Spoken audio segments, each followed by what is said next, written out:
Nay, na naiyak daw po kayo nung na-prank namin si Joy.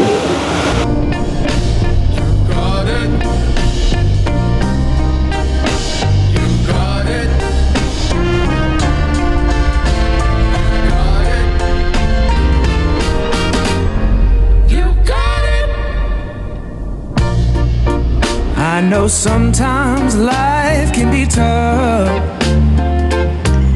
Ayun na guys, muli nagbabalik po ang inyong lingkod. Ayan. At shoutout sa lahat ng ating mga minamahal na viewers. Nakita niyo po ang ating thumbnail. Yan. Nanay ni Joy at si Kuya Brooks maghaharap. Nako. Saan? Sa barangay. Nako, Diyos ko, lagot ka Kuya Brooks.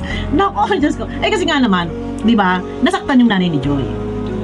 Kahit alam naman niya na prank, pero inamin naman niya na talagang masakit para sa kanya. Siyempre, prank, meron kasing biro. Kasi nga, meron kasing biro na nakakasakit.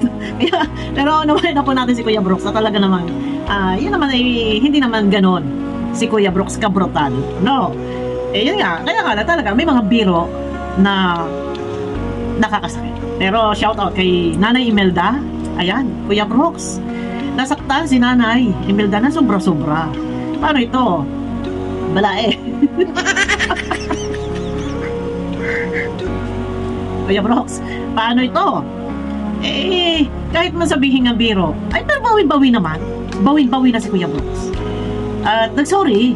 Yun. Ay sabi pa nga, sana kayo ng dalawa magkatuluyan. Pero, ay, naku Diyos ko.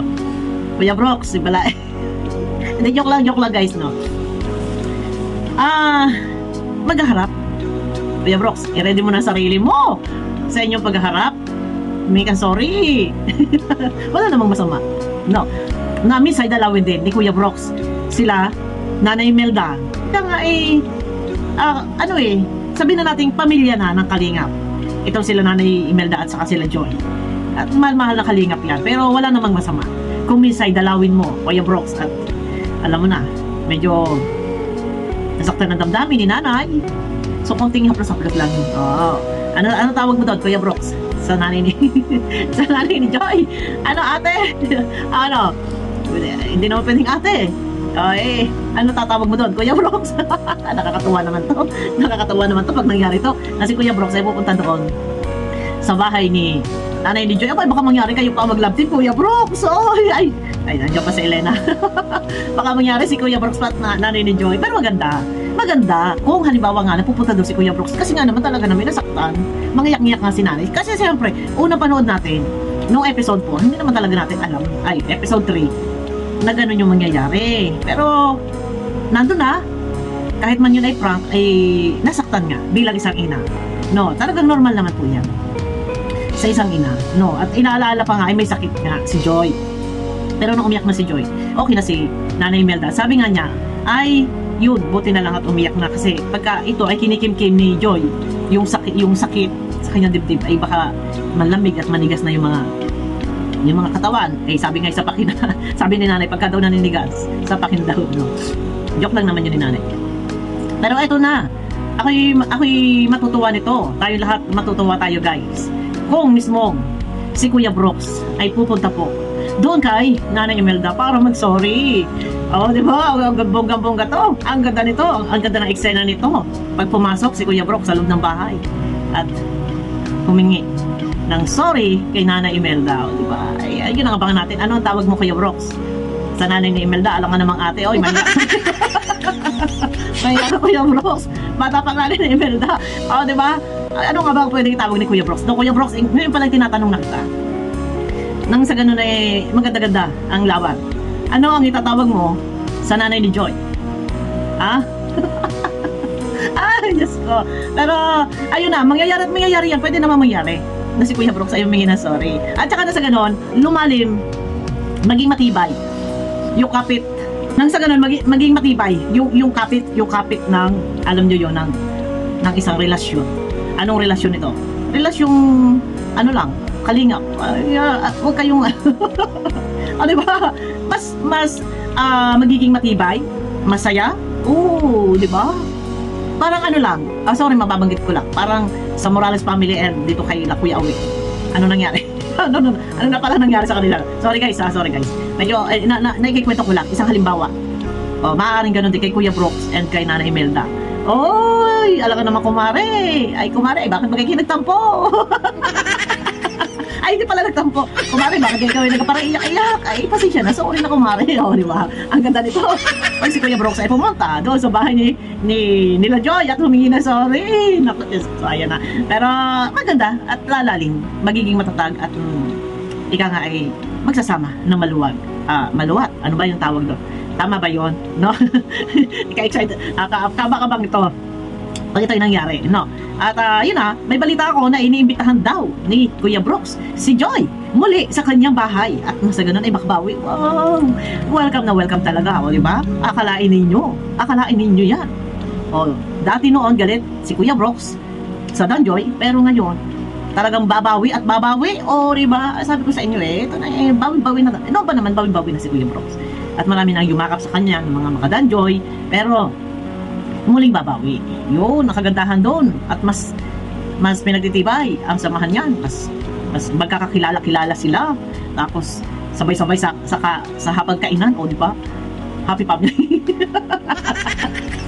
Ay, walang masama. Walang masama. Ay kung baga nga kung totoo baga nga yun nga, kung totoo nga iniimbitahan. Edi babawi. Ay Joy, ay pasensya ka na. Ayun lang prank. Tapos Kuya Brooks, pagluto mo naman dyan ng tinolang manok. Tinolang Tagalog na manok at nang makahigop ng mainit na sabaw at para hindi malamigan si Joy. Pero yun, nakakatawa. Pero ito na guys, ihahabol ko at hindi ko na isama sa aking vlog kanina patungkol doon sa Danjoy. Ito guys, siya nga pala sa lahat ng ating mga minamahal na viewers, doon sa aking team sa Danjoy Kilig Overload po, dito po ay hindi lang po si Joy and si Kalingap Dan ang amin pong susuportahan. Una-una, noon nga, natinanggap ko yung amin ni Kalingap Ram dahil ako'y laging pasok sa top. Ito nakaraan ako po ay top 5. Yan. Ay, thank you po. At salamat din sa Kalingap kay Kuya Bad, Kalingap Ram. Thank you. Ayun na guys, salamat din pala muna sa lahat ng ating mga minamahal na viewers dahil ako po ay nasa top 5. Yan, sa dinami-dami ng reacto. Isa tayo dyan na hindi tayo nawawala sa top. Lagi, sana, lagi. Yun na, malaking bagay po. At nabibigkas, nababanggit ng isang sikat na vlogger na si Kalingap Ram ang aking YouTube channel. Kaya, malaking bagay po yan, So, ito na. Nawala na naman ako. Sa Danjoy po, Danjoy Kilig Overload Team na ito ay aking hawak at marami akong mga kasama. Shout out sa aking mga kasama. Maraming salamat po sa inyo lahat. Dito guys, hindi ko na isingit kanina sa aking vlog. Ang Danjoy Kilig Overload ay hindi lang po layunin na para ang matulungan ay yung Danjoy. Hindi lang po guys. Layunin din po ng aking team ng Danjoy Kilig Overload na kami ay makatulong. Hindi lang po para sa Danjoy, kundi kung sino man po yung aming mapusuan na talagang higit na nangangailangan. Una-una, ang landing pad ay hindi po namin iwawala si Kuya Bal.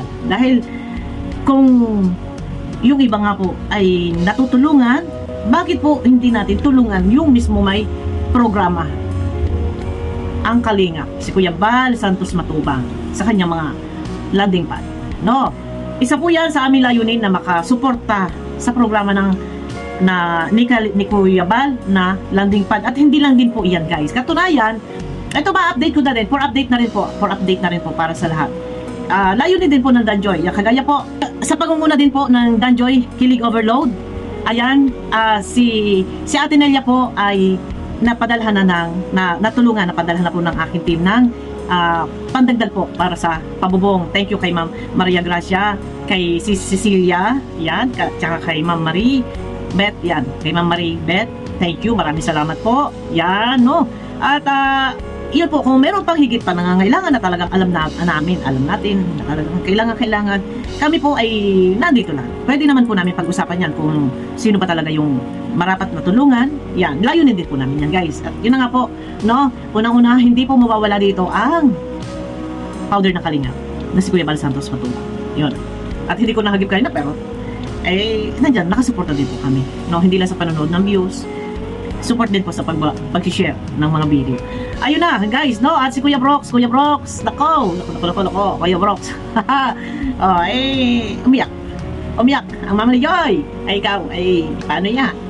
Chance mo na yan, Kuya Brox. Alam mo na yan. Alam mo na yon. Chance mo na yan. Oh, sorry ka. Mag-sorry ka. Mag-sorry ka sa nanay ni Joy. Yun nga tanong ko. Ano itatawag mo sa nanay ni Joy? Alam mo namang ate, alam mo namang mare. Ay, Marikoy. Pwede ba gayon? Hindi mo naman kumare. Ay, ano? Ayun, natatawa lang ako. Pero yun na. Abangan natin at si Joy nga ay iniimbitahan daw. Kuno, ay hindi natin alam kung totoo nga na iniimbitahan si Joy no, kay Kuya Brox para makabawi. Babawi. Di ba? Ang ganda-ganda nito. Ating pagluluto ng masasarap na pagkain na naman ulit. Ayan. So, yun na guys. Abangan nyo ako sa aking next video. Kuya Brox, abangan namin na ika nga ay magkaharap kayo ni Nanay Imelda. Baka mamaya kayo maging love team yan. Ay, si Kuya Brox, mabiro-biro yan. Mabiro-biro. Pero ang nanay naman ni Joy, lagi naman nakangiti. Yan. Pero yun naman, yung prank na yan, okay naman, wala naman problema. Kaya nga lang, syempre, ang kay Kuya Brox ay babawi. Babawi. Ayun na guys, abangan nyo ako sa aking next video po.